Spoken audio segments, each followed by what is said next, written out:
Welcome back to another Before You Read lecture. This one is on Genesis chapters 11 through 24.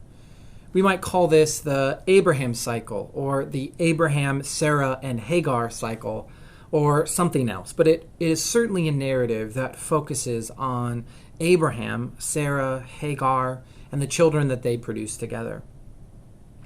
This is one of the longest sections of Scripture that we will attempt to tackle in 1 week.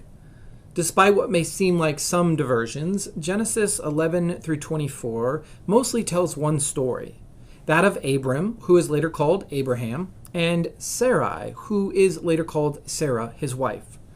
As the narrative shifts from the end of chapter 11 to the beginning of chapter 12, the narrative focuses almost exclusively on this single family. Before getting into particulars, it is helpful to think broadly about this narrative and about the characters we meet in it. The story starts with a key text from Genesis 11, verses 27 through 32, which introduces Abraham and his extended family. The introduction of Abraham is so subtle that you might miss it if you're not careful. This text tells us that Abraham is originally from Ur of the Chaldeans, one of the oldest cities in southern Mesopotamia in what is now modern-day Iraq. In this passage from Genesis 11, we are also introduced to other key characters in this section of Genesis. Sarai, who is Abraham's wife, and Lot, who is Abraham's nephew. These are a few of the main characters in the narrative from Genesis 12 through 24. So what is this part of Genesis all about? It really is about God's calling of Abraham and a promise to make him and Sarah the parents of a great nation.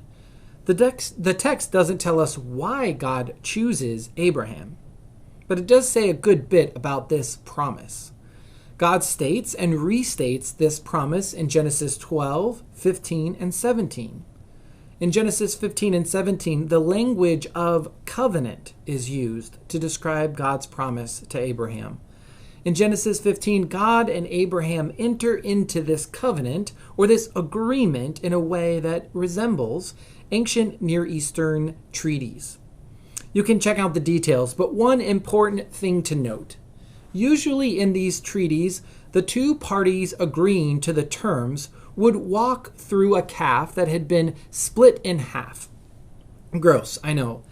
This ritual action symbolized that the same thing would happen to the calf that would happen to the person if they didn't hold up their end of the bargain.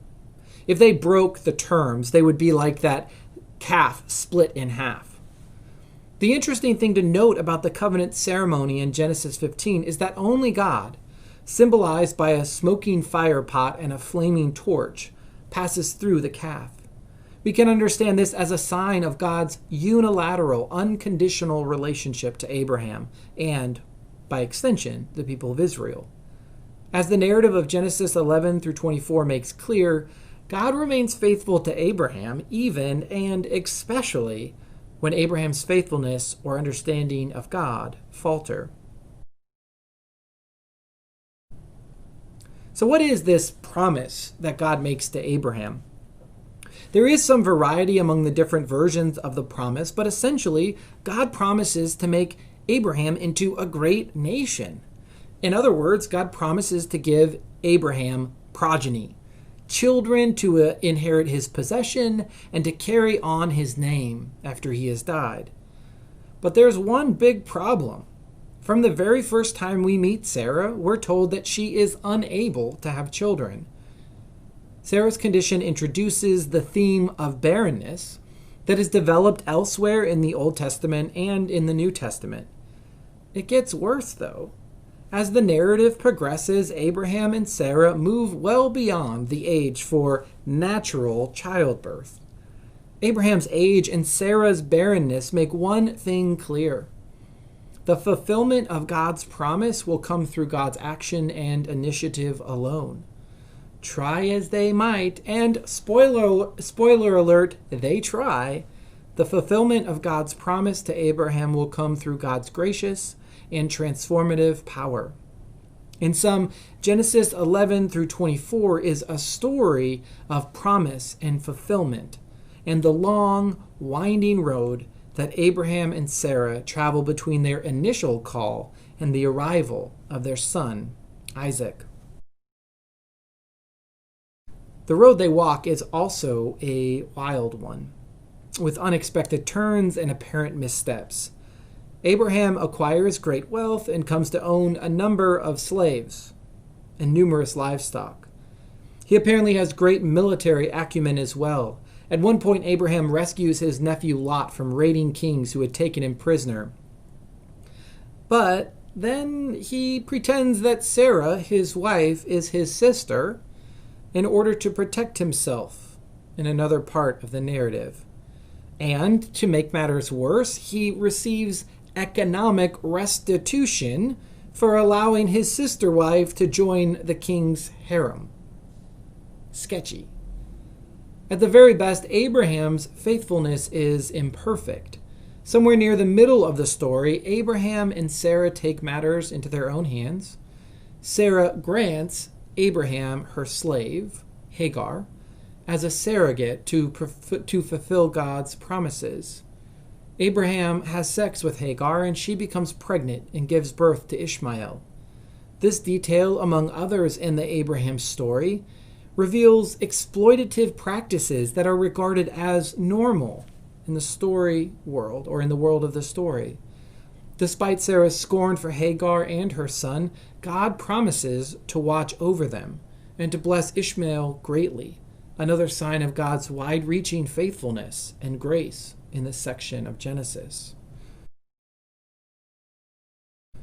So as you read Genesis 11 through 24, pay particular attention to the characterization of Abraham and Sarah.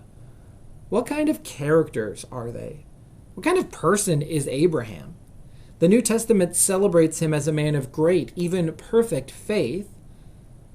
But based on your reading of Genesis 11 through 24, is that true? As you read, notice what surprises you about Abraham, Sarah, and the other characters in the story.